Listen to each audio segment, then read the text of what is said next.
नमस्कार। आकाशवाणी चंडीगढ़ से प्रादेशिक समाचारों के साथ मैं गुरजीत कौर। सबसे पहले मुख्य समाचार। लोकसभा चुनाव के तीसरे चरण के मतदान के लिए सभी तैयारियां पूरी कर ली गई हैं। 7वें और अंतिम चरण के लिए अधिसूचना कल जारी होगी।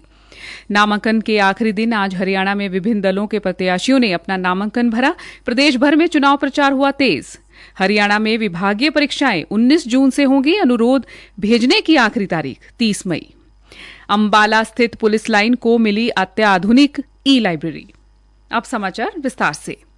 उपराष्ट्रपति जगदीप धनखड़ ने कहा है कि शिक्षा सभी के लिए महत्वपूर्ण है क्योंकि ये प्रगति, समृद्धि और सशक्तिकरण के द्वार खोलती है।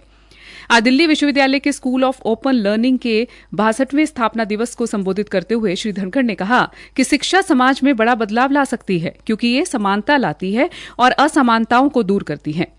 उपराष्ट्रपति, जो दिल्ली विश्वविद्यालय के कुल अधिपति भी हैं, ने कहा कि प्राचीन भारत शिक्षा और ज्ञान का केंद्र रहा है। उन्होंने कहा कि पूरी दुनिया ज्ञान और शिक्षा पाने के लिए भारत की ओर देखती थी। लोकसभा चुनाव के तीसरे चरण के मतदान के लिए सभी तैयारियां पूरी कर ली गई हैं। इस चरण में कल 10 राज्य और 1 केंद्र शासित प्रदेश सहित 93 सीटों पर वोट डाले जाएंगे। इस चरण में असम की 4, बिहार की 5, छत्तीसगढ़ की 7, गोवा की 2, गुजरात की 26, कर्नाटक की 14, मध्य प्रदेश की 8, महाराष्ट्र की 11, उत्तर प्रदेश की 10, पश्चिम बंगाल की 4, दादर नगर हवेली की 2 और जम्मू की 1 सीट शामिल है। नामांकन के आखिरी दिन आज 6 मई को प्रदेश भर में विभिन्न दलों के प्रत्याशियों द्वारा अपना नामांकन भरा गया। इसी कड़ी में प्रदेश की सबसे अहम सीट करनाल लोकसभा और विधानसभा उपचुनाव में भाजपा प्रत्याशियों द्वारा नामांकन दाखिल किया गया है। यहां पर मुख्यमंत्री मनोहर लाल ने लोकसभा चुनाव, जबकि मुख्यमंत्री नायब सिंह सैनी ने विधानसभा उपचुनाव के लिए करनाल के सेक्टर 12 में अपना नामांकन दाखिल किया। इससे पूर्व दोनों प्रत्याशियों ने रामलीला ग्राउंड से शहर भर में रोड शो निकाला। पत्रकारों से बातचीत में पूर्व मुख्यमंत्री मनोहर लाल ने कहा कि कौन जीतेगा और कौन हारेगा ये सब सामने आ रहा है।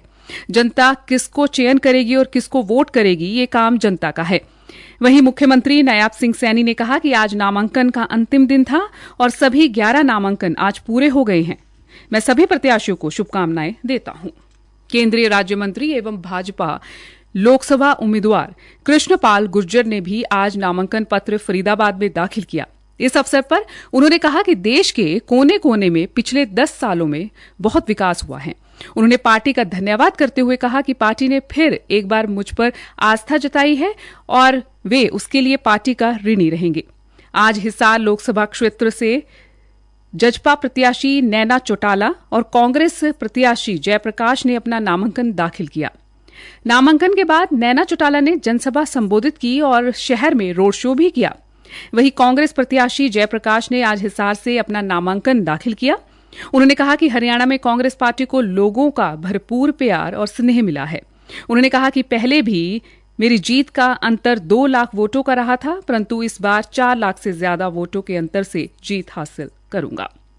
अंबाला लोकसभा चुनाव के लिए आज अंतिम दिन 2 कवरिंग, 2 निर्दलीय व आजाद समाज पार्टी कांशीराम के प्रत्याशियों ने अपना नामांकन पत्र दाखिल किया। गुड़गांव लोकसभा सीट के लिए आज 8 प्रत्याशियों ने अपने नामांकन पत्र दाखिल किए हैं। इसके अलावा 4 उम्मीदवारों ने अपने 7 नए सेट नामांकन के लिए जमा करवाए हैं। लघु सचिवालय परिसर के कोर्ट रूम में आज गुड़गांव लोकसभा क्षेत्र के निर्वाचन अधिकारी निशांत कुमार यादव के समक्ष आज 8 उम्मीदवारों ने अपने नामांकन पत्र दाखिल किए।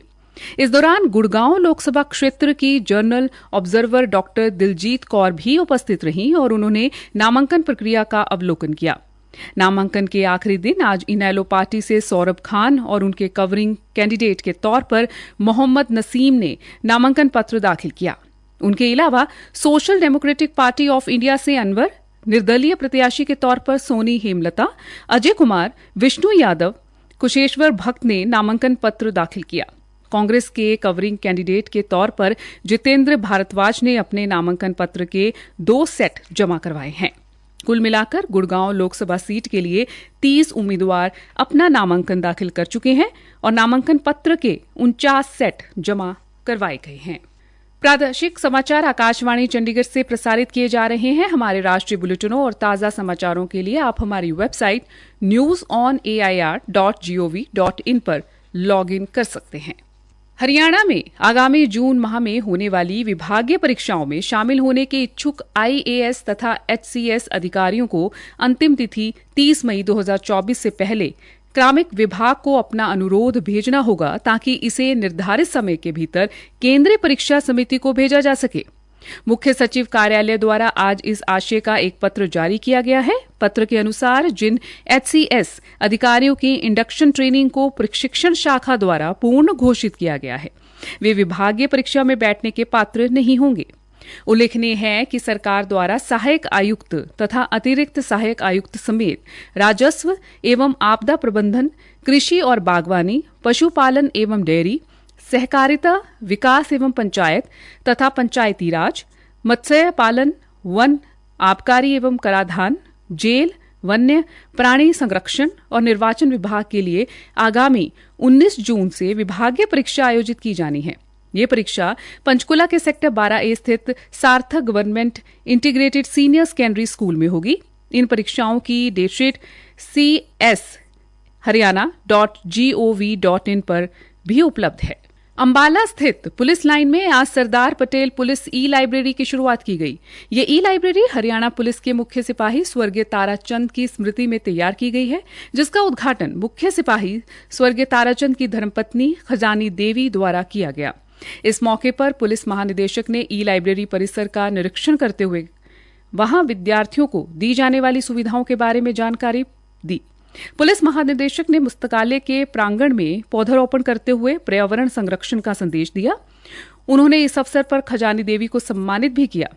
ई लाइब्रेरी में विभिन्न विषयों तथा प्रतियोगी परीक्षाओं से संबंधित लगभग 4500 पुस्तकों को भंडारण किया गया है।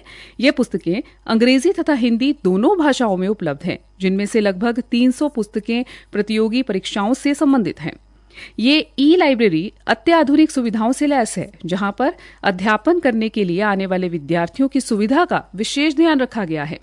ई लाइब्रेरी वातानुकूलित होने के साथ साथ इंटरनेट सुविधाओं से संपन्न और कंप्यूटराइज्ड है। ई लाइब्रेरी में किंडल की सुविधा भी है, जिसमें पाठक अपनी इच्छा अनुसार पुस्तक डाउनलोड कर पढ़ सकते हैं। ई लाइब्रेरी में ऑनलाइन विदेशी भाषाओं जैसे फ्रेंच, जापानीज व स्पेनिश को भी ऑनलाइन माध्यम से सिखाने की व्यवस्था की गई है। पुलिस लाइन में बनी इस ई लाइब्रेरी का पुलिस कर्मियों के बच्चों सहित डीएवी स्कूल के बच्चे प्रतियोगी और अन्य परीक्षाओं में लाभ उठा सकेंगे। भविष्य में विद्यार्थियों की सुविधा को देखते हुए इसे समय समय पर अपग्रेड किया जाएगा। इसमें विदेशी भाषा लर्निंग केंद्र एक महत्वाकांक्षी योजना है। महर्षि दयानंद विश्वविद्यालय रोहतक के dean academic affairs professor as मान ने रोहतक में रिसर्च मेथोडोलॉजी विषय कार्यशाला का शुभारंभ करते हुए कहा कि शोधार्थी शोध की मौलिकता, गुणवत्ता, विषय की नवीनता और उपयोगिता पर ध्यान दे। मौलिक चिंतन और नवाचार युक्त समाज हितकारी तथा समस्या उन्मूलक शोध करें। एमडीयू के faculty of life sciences, faculty of interdisciplinary studies तथा Chaudhary Ranbir Singh institute of social and economic change के संयुक्त तत्वाधान में आयोजित इस 7 दिवसीय कार्यशाला के उद्घाटन सत्र में मुख्य अतिथि डीन प्रोफेसर एएस मान ने कहा कि एमडीयू में रिसर्च इकोसिस्टम को मजबूत बनाने और शोध संस्कृति को बढ़ावा देने पर विशेष फोकस किया जा रहा है। प्रोफेसर मान ने कहा कि शोधार्थियों से शोध कार्य में नवाचार का समावेश और शोध निष्कर्षों की उत्कृष्टता और उपयोगिता पर ध्यान देने की बात कही। अंत में मुख्य समाचार एक बार फिर से। लोकसभा चुनाव के तीसरे चरण के मतदान के लिए सभी तैयारियां पूरी कर ली गई हैं। 7वें और अंतिम चरण के लिए अधिसूचना कल जारी होगी। नामांकन के आखिरी दिन आज हरियाणा में विभिन्न दलों के प्रत्याशियों ने अपना नामांकन भरा। प्रदेश भर में चुनाव प्रचार हुआ तेज। हरियाणा में विभागीय परीक्षाएं 19 जून से होंगी। अनुरोध भेजने की आखिरी तारीख 30 मई। अंबाला स्थित पुलिस लाइन को मिली अत्याधुनिक ई लाइब्रेरी। इसी के साथ ये समाचार बुलेटिन समाप्त हुआ। नमस्कार।